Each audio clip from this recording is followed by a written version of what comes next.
This is going to be rough.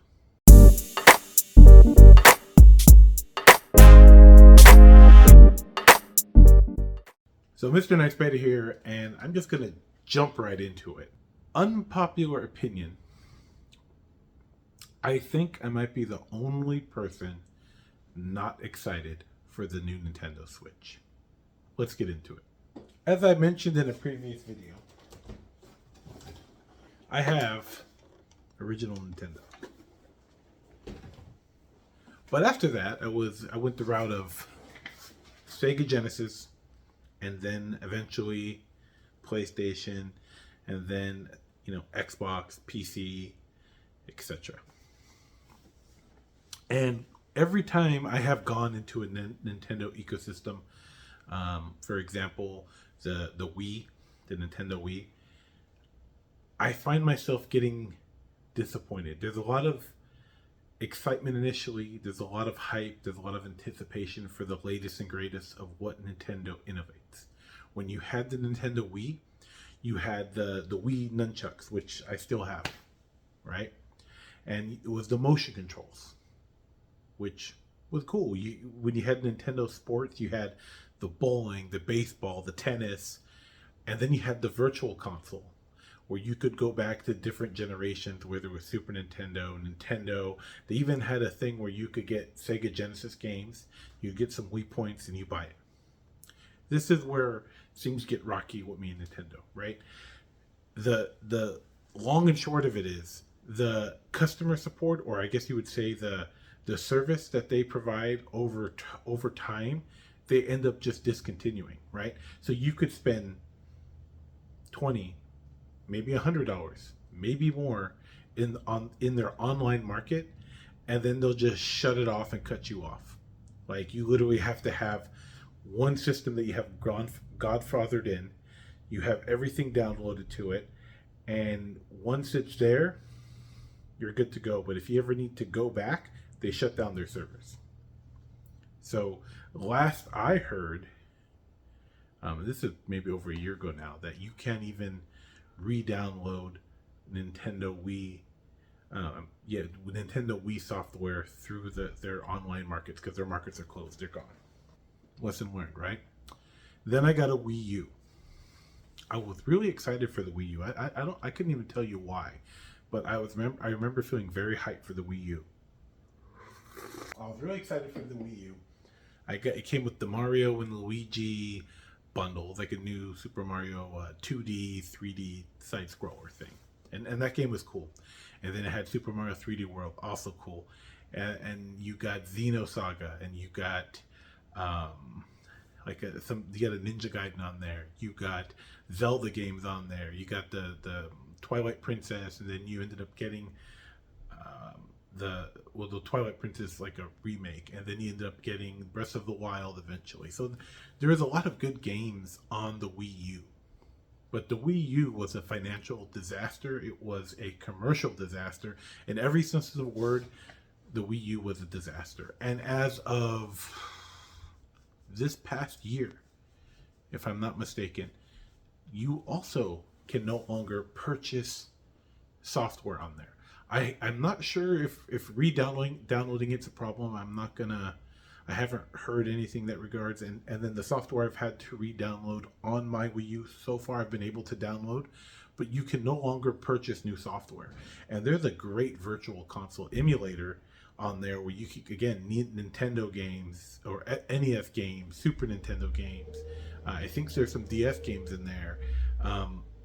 Nintendo 64 games. So there's a lot of great emulation on the Wii U, and man, I have so many regrets as far as not buying the Zelda Majora's Mask and Ocarina of Time on there. But it's too late now. The only way to do that is through emulation and streaming on the Switch.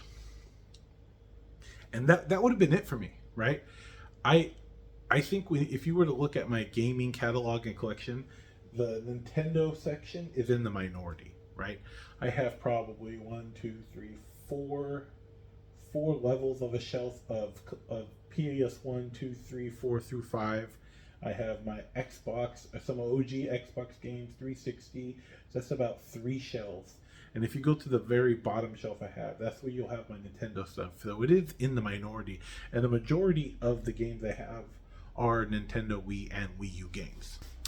And that would have been the end of that saga in my life, because at that point I have felt so burned by Nintendo and their lack of customer support. They'll take your money, but they won't continue to support the products you already purchased for them. They just want to sell it to you again on a new console or through emulate a new way that's reoccurring. Everyone's trying to chase that Netflix reoccurring payment model now, even gaming.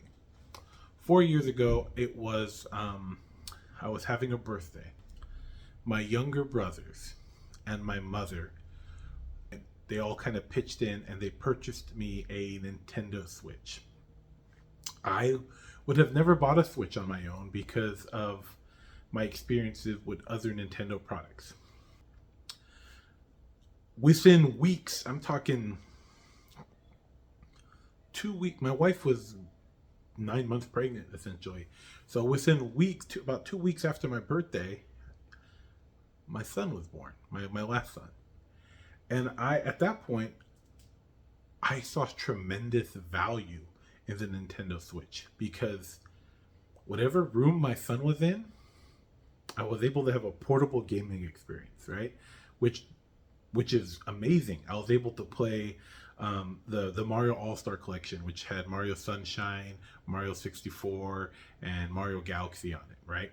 I was able to play Fortnite on there.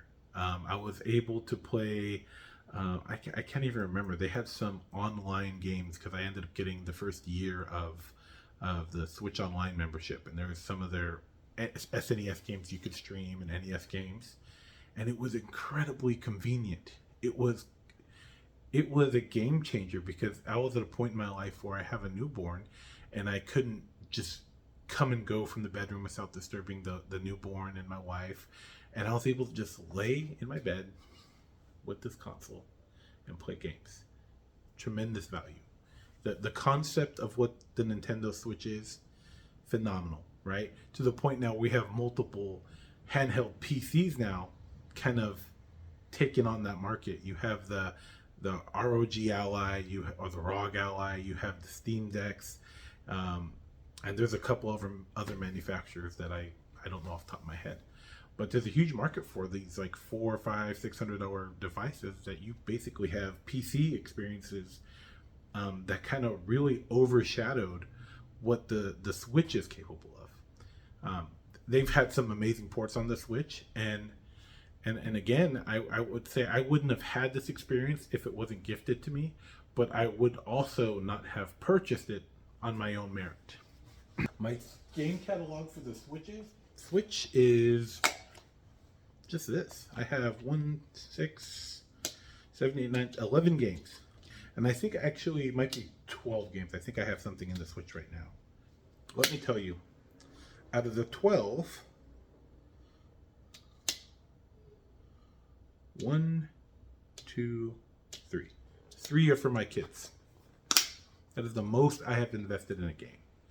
So out of my almost 900 and some odd games, I only have 9 for my Switch.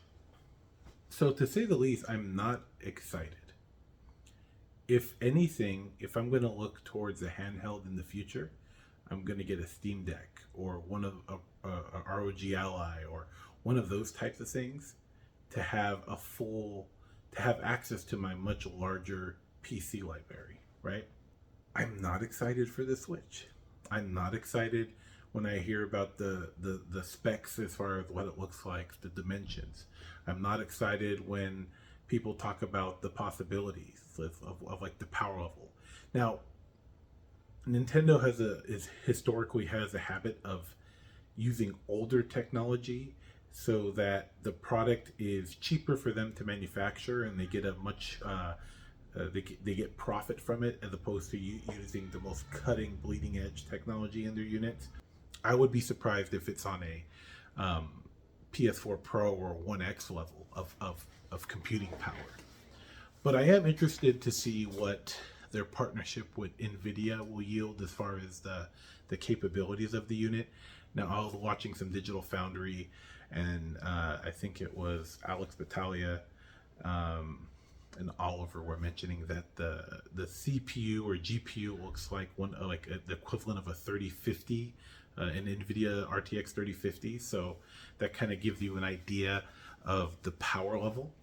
And typically, when they refer to Series X or PS5, the base model anyway, you're looking at like a 3060, or I guess they say a 4060 now as far as graphical capabilities. My opinion could change, right? As of right now, I'm just not excited, and I find myself struggling to care, especially in this economy. I can't imagine that the next Switch, considering they never did a price drop on the current Switch Lite and OLED, I can't picture it being anything less than, I say, $500. I can't picture it being less than $500. And for $500, considering it is a hybrid gaming console, I just can't justify spending $500 for a better Switch. I just don't see myself being.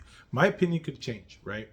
But as of right now, with the leaks to see, and I guess the SoC leaked, and some of the other components and dimensions, I'm just not excited. I cannot bring myself to be, considering all the times I've been burned, and I would have never purchased the Switch if I haven't had it gifted to me. Yeah, I'm not feeling it. It would have to do something amazing that I can't even conceptualize in my mind to get me excited to purchase this product. And having said that, if it doesn't have backwards compatibility, that's kind of a deal breaker for me. Like, if I can't play my old cartridges, and I think I have a few games I've downloaded, not a lot, but if it's not backwards compatible via digital library and physical library, that's just going to just be the break off point for me. And I mean, that's where I stand right now. Unless Nintendo comes out with something that blows my mind, this could be a make or break point for me. And I think with the current trend of handheld gaming PCs, I think this could be a make or break point for Nintendo. I mean, they've been wildly successful with the Switch, but I'm interested to see if the market would just continue with the momentum of the new hardware when it's released and announced and comes out, or people are just going to lean towards more the portable gaming PC handheld thing. That's very interesting.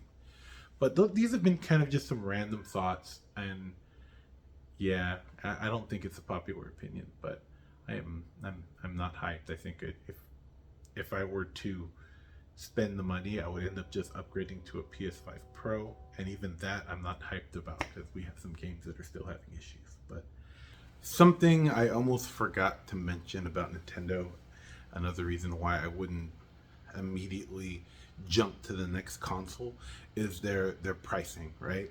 They always charge a high premium for their first party games, and they never lower the price. They'll never put them on sale.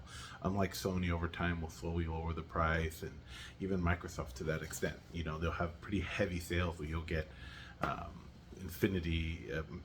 Infinity or the Master Chief Collection for like $20, right? Even sometimes cheaper digitally on their store. Nintendo will never do that. They'll take $10 off, $20 at the most. You're still going to pay at least $40. So another reason why I'm not so inclined to just jump on the next Nintendo Switch.